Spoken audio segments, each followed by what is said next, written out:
Israel continua lançando ataques contra o Irã, contra o complexo presidencial e a sede do Conselho de Segurança do país, e faz também operações terrestres contra o Líbano, já dominando algumas porções ao sul do território libanês. Enquanto isso, Trump garante que não há falta de inventário, falta de equipamentos, e que os Estados Unidos conseguiriam lutar uma guerra, participar de uma guerra de maneira infinita, enquanto Steve Witkoff garante que o Irã tratou muito mal os Estados Unidos nas negociações e, pela falta de uma possibilidade de acordo, os ataques aconteceram. Vale lembrar que o Irã continua atacando posições polêmicas nos países árabes e retaliações podem vir a acontecer, enquanto os BRICS, que se expandiram de maneira bastante significativa, aumentando a importância do grupo em relação a tamanho de população, recursos naturais e tamanho do PIB, mostra que há ônus também nessa história, já que não há uma convergência, por exemplo, hoje, sobre o posicionamento de Brasil, Rússia, China, com o posicionamento de Índia e dos países árabes que fazem parte da organização. Será que teremos um racha nos BRICS? Se vocês querem entender um pouco mais sobre esses assuntos, e muito mais também sobre geografia, geopolítica, atualidades, política, polêmicas, enfim. Tudo para você se manter sempre bem atualizado. Já se inscreve no canal, deixa seu like e compartilha esse vídeo, que eu, professor Ricardo, conto muito com a sua ajuda. Belezinha? Vou deixar para vocês aqui, galera, o QR Code da Nômade. Tem acesso à maior e melhor conta internacional do Brasil para suas viagens internacionais e com o meu cupom Ricardo15, 15 centavos de desconto por dólar convertido na sua primeira conversão cambial. O aplicativo ele é sensacional, totalmente gratuito, não tem taxa de manutenção. Cara, baixa lá, tá? Eu tenho certeza que você não vai se arrepender. Belezinha? Então, bora lá pro vídeo, ó. Seguinte. Como eu trouxe para vocês na introdução, Israel, aliás, o próprio Benjamin Netanyahu e o Trump garantiram que essa guerra contra o Irã não será uma guerra infinita, e Israel vem atacando posições de maneira bastante contundente. Nós tivemos, por exemplo, hoje, um ataque bombardeando o complexo presidencial e a sede do Conselho de Segurança do Irã, que, segundo Israel, era um local de reuniões de lideranças do regime e altos funcionários de segurança. Inclusive, avaliações sobre o programa nuclear iraniano eram feitas justamente utilizando essa sede como um símbolo para que isso acontecesse. Além disso, até em apoio ao Irã, o Hezbollah lançou ataques tímidos. Tímidos não no sentido que você lançar um ataque contra um país é tímido, né? Claro que é péssimo isso e qualquer morte de civis e tal é trágico. Mas tímidos no sentido que o Hezbollah ele está muito combalido pelos ataques que aconteceram de Israel mesmo, num passado recente. E aparentemente, na minha visão pelo menos, o Hezbollah ele quis mostrar um apoio ao Irã, mas não um apoio tão grande a ponto que pudesse gerar uma insatisfação de Israel de partir para cima do Líbano, principalmente ao sul do território. Se essa foi a intenção ou não, pelos ataques que não foram tão grandes como talvez o Irã esperava, a gente talvez nunca vai saber, mas fato é que Israel aproveitou e está lançando operações sensíveis contra o Líbano, atacando não só o sul do território, mas também Beirute, a capital ali do país. Nessas operações que Israel está fazendo por terra, o próprio exército libanês, para evitar maiores desgastes, ele tirou as suas tropas. Israel Katz garantiu que, com a anuência do Benjamin Netanyahu, Israel está avançando e vai assumir posições adicionais no território libanês. E, segundo Israel, a ideia não é ser contra o governo do Líbano, mas sim ser contra um dos partidos políticos e uma das milícias que atua no território, que é o Hezbollah.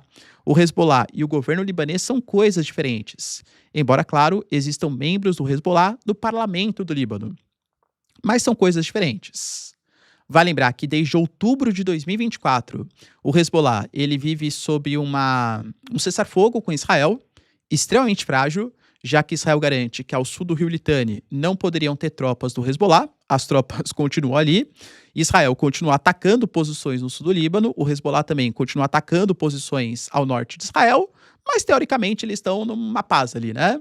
Esse cessar-fogo já foi ferido várias vezes e agora, quando o Hezbollah disparou alguns equipamentos contra Israel, o cessar-fogo de fato se rompeu. Lembrando que Israel já convocou, só nos últimos dias, 100 mil reservistas e a ideia é que parte desses reservistas estão sendo mandados para a frente de batalha também para avançar sobre o território libanês. Lembrando que Israel, num passado recente, já avançou em alguns territórios da Síria, à época da tomada do Al-Jolani, alegando que precisaria influenciar, proteger a região das colinas do Golã e proteger os drusos que vivem na Síria, e agora também avança sobre o sul do território libanês. Até uma questão histórica importante, A própria criação do Hezbollah tem a ver com o contexto do que Israel chamou de Operação Paz na Galileia. Em meio à guerra civil do Líbano, Israel tentou se aproveitar para expandir os territórios. Essa milícia, apoiada pelo Irã, foi criada nesse contexto como uma forma de resistência à ofensiva israelense. Convenhamos que agora a resistência não está tão forte assim, né, como foi na década de 80. Além disso, o Trump ele também se pronunciou sobre algo que eu até trouxe aqui para vocês e acho interessante a gente falar. Por quê? Muito assim, o Ricardo está desconfiando das capacidades militares americanas. Não sou eu que estou desconfiando. É o Dan Kane, que é o chefe do Estado-Maior, general, talvez dos mais importantes dos Estados Unidos, alegando que os americanos têm que tomar cuidado, porque muito equipamento foi dado para os ucranianos e para os israelenses, e em uma guerra de longo prazo, talvez falte capacidade militar de alguns equipamentos para manter essa guerra contra o Irã, que não é qualquer país, é um país poderoso. Não comparado a Israel, não comparado aos Estados Unidos, mas é um país poderoso. E o Trump respondeu a isso, colocando que realmente nós não estamos onde gostaríamos em relação à quantidade de armamento de ponta, mas temos um suprimento praticamente ilimitado de armamentos de médio e médio alcance, médio alto alcance. Guerras podem ser travadas para sempre usando esse suprimento. E, aliás, as nossas armas de médio e médio alto alcance são melhores que as melhores armas de qualquer outro país. E aí, claro, ele já aproveitou para fazer críticas tanto aos democratas, colocando que isso é culpa do Sleepy Joe, que é a maneira como ele se refere de maneira pejorativa ao Joe Biden, porque realmente ele era um pouco sonolento, né, principalmente ali no final do seu mandato. Mas também teceu críticas ao Zelensky, alegando, né, ele falou assim, culpa do Sleepy Joe, que deu as nossas armas para o PT Barnum da Ucrânia. Confesso, cara, que eu não tinha muita ideia, né, de quem era o PT Barnum, fui pesquisar, e é uma figura que representa o criador do ciclo moderno nos Estados Unidos. Ele é conhecido por enganar e fazer falcatrua com as pessoas. Ou seja, de maneira resumida, o Trump ofendeu não só o Biden, mas também o Zelensky, alegando que ele ficou enganando, manipulando o presidente americano, que cedeu as armas para a Ucrânia e não repôs o inventário. Mas, segundo os Estados Unidos, ou Trump, isso não compromete a capacidade de ataque dos americanos. O Steve Witkoff, que sempre foi o representante dos Estados Unidos nas negociações com o Irã, ele deu algumas entrevistas que, com outras informações vindas da mídia americana, mostram talvez a insatisfação dos americanos. Segundo o Steve Witkoff, em todas as reuniões que ele participou, o Irã não cedeu em praticamente nada dos pontos sensíveis dos Estados Unidos.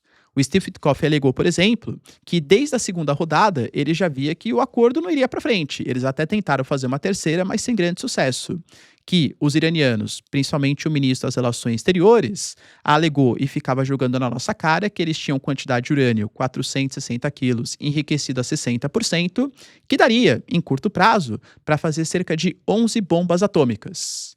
Segundo informações da NBC, o ministro das Relações Exteriores teria até mesmo gritado com Steve Witkoff, garantindo que o Irã tem direito de ter o seu programa nuclear pacífico. Já trouxe para vocês, se é que existe algum tipo de direito internacional, o ministro das Relações Exteriores está certo. Porque o Irã, como signatário do TNP, pode ter o programa nuclear pacífico desde que com vistorias internacionais. Professor, mas e os mísseis de longo alcance? O Irã pode ter também, segundo os princípios do direito internacional, que a gente já sabe que não responde, talvez, às principais demandas desse mundo moderno.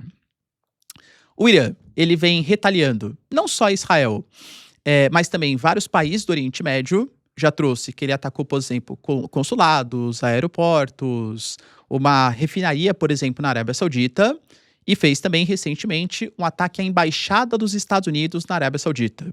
Trump já falou que haverá retaliação e isso só gera ainda mais insatisfação dos países árabes. A própria Arábia Saudita já anunciou que, em conjunto com outros 6 países da região, que se o Irã continuar atacando posições no Kuwait, nos Emirados Árabes, na Arábia Saudita, os países árabes vão se unir no ataque contra o Irã. A França já ofereceu ajuda. A Alemanha está disposta a cooperar com os Estados Unidos. O Reino Unido está cedendo base para os americanos. Os árabes, eles estão meio que numa encruzilhada, por quê? A gente sabe que eles não morrem de amores por Israel. A própria Arábia Saudita não reconhece Israel como Estado legítimo e apoia, pelo menos publicamente, o Estado palestino. Se juntar contra o Irã, poderia parecer que eles estão apoiando Israel. Os países árabes não querem isso. Eles estão indo contra o Irã pelos ataques feitos contra o território deles, mas não em apoio à causa israelense. Deixando bem claro a diferença. Só que isso já gera um embate geopolítico. E, mais uma vez, depende do argumento que você está utilizando. Nós temos países como Brasil, Rússia e China que estão se utilizando da ONU e do direito internacional para criticar as ações americanas e israelenses, garantindo que negociações estavam em curso, que a Carta da ONU foi rompida porque não houve um ataque contra Israel direto do Irã ou um ataque contra os Estados Unidos direto do Irã, e o Conselho de Segurança não aprovou essa medida, então feriu a Carta da ONU. Só que em compensação, e por exemplo, ano passado, os BRICS eles se pronunciaram de maneira conjunta, emitiram uma nota sobre a Guerra dos 12 Dias. Agora, será que os países árabes estão dispostos, recebendo mísseis do Irã, a anunciar uma nota que fala assim, nossa, o Irã teve a sua soberania violada? A Índia, por exemplo, Narendra Modi, estava lá em reunião com Benjamin Netanyahu, se aproximando de Israel. A Índia possivelmente não vai fazer uma nota condenando a atitude de Israel. É o que eu falo para vocês. Os BRICS se expandiram e muita gente vê a parte positiva desse processo, que é bom mesmo. Hoje os BRICS contam, é a voz dos países emergentes, super interessante. Tem ali um PIB maior do que o G7, uma quantidade de recursos maior do que o G7, mais da metade da população mundial, o que é super legal. Mas, quanto mais países, menos coesão. Já trouxe para vocês que os BRICS, por exemplo, não fizeram uma nota porque o Egito não quis, apoiando a entrada do Brasil no Conselho de Segurança Permanente da ONU, uma reforma do Conselho da ONU. O Brasil sempre trazia temas para os BRICS para falar sobre a representatividade da mulher, participação feminina no mercado de trabalho. Vai falar isso hoje com o Irã, com a Arábia Saudita? Entende? Crescer os BRICS é legal, porque ganha peso, ganha representatividade, mas o grupo cada vez mais perde coesão para definir aí políticas públicas eficientes. Querendo ou não, no G7, que são 7 países, já tem problemas, imagina nos BRICS, que está juntando quase 30 países com a voz dos países emergentes, com pensamentos, culturas, religiões, costumes, políticas completamente diferentes. É um problema que pode inviabilizar politicamente o grupo em um futuro próximo.